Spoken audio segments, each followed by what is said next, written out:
Redemption for you can only come from giving power to them.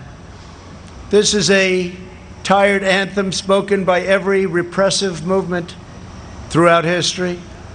But in this country, we don't look to career politicians for salvation. In America, we don't turn to government to restore our souls. We put our faith in Almighty God.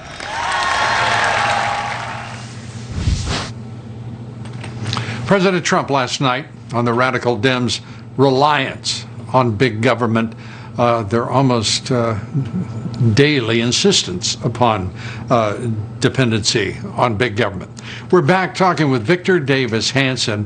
Victor, I want to ask you, a young man who impressed me greatly, Daniel Cameron, the Attorney General of Kentucky, said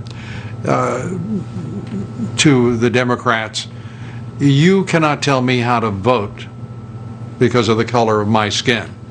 I thought that was an eloquent, succinct expression of independence, and you're hearing something like that mood across much of the country. How important is that to the year and to the direction this country is really headed? Well, it's very important, Lou, to the year because the Democratic Party has written off the old Union lunch bucket vote, the white middle class.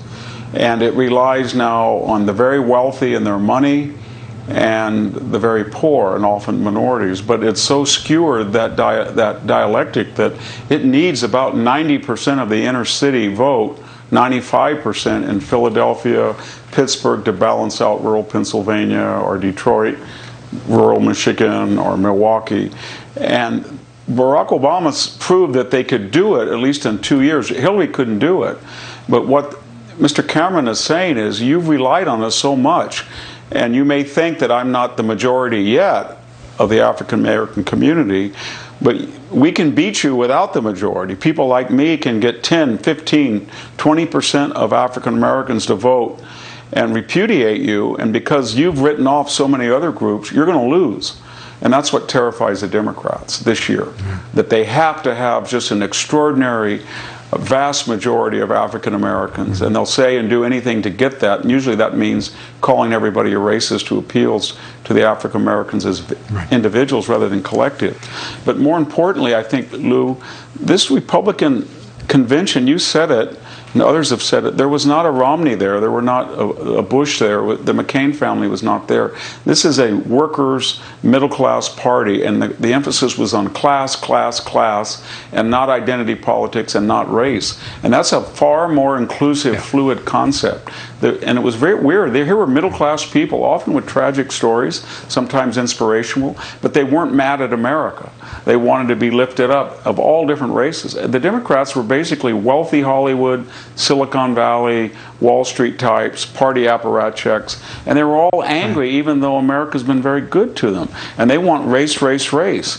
But boy, if the Republicans can reinvent themselves into a dynamic middle-class workers nationalist party, then that's a very inclusive idea that they've never tried before. And that's also, I think, explains why a lot of the never-Trumpers just despise Trump. Because they just don't want anything to do with a assimilated, integrated, middle-class party of common people and workers. And a man who actually does what he says he'll do, delivers on his promises, and I don't mean that in a rhetorical sense. I mean it in a very literal sense. This is a man who has, more than any president who preceded him, has done exactly what he said he will do. And one of the things he said he would do is be the president of all the people. I think you're exactly right, Victor. This is now a populist party, the party of Trump. And Ronna McDaniel said the same thing on this broadcast here last night, that this is the party of Trump. And that makes all the difference. My question to you as we wrap up, so much has been made of mail-in voting. So much of it has already taken place. How likely is it is rigged, that it will have a definite influence on the outcome of this election?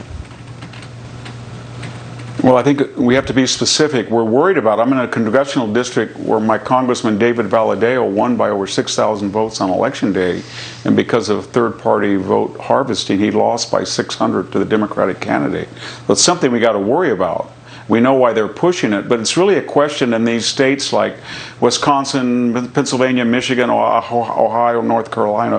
Who's the governor? Who's in the legislature? Who controls it? And that, in that context, it's a little bit more favorable for the Republicans. We all know what California and New York are going to do, but it's not going to matter. But what we're worried about is Wisconsin and Michigan and Pennsylvania. What are they going to do? Because they're going to decide the election. That's where we've got to really hope that the Republicans put their resources to monitor it, because mail-in balloting, canceling the debates, the Joe Biden basement strategy, they're all efforts to avoid confronting the real issues of violence and this left-wing agenda. And they'll do anything, any means necessary to not talk about that, because it's a losing, as we saw in the primary, those are losing issues. Yeah.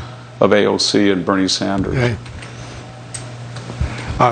Indeed. Victor Davis Hanson, always good to have you with us. Thanks. Good to see you, Victor. We'd like to hear your thoughts about Victor Davis.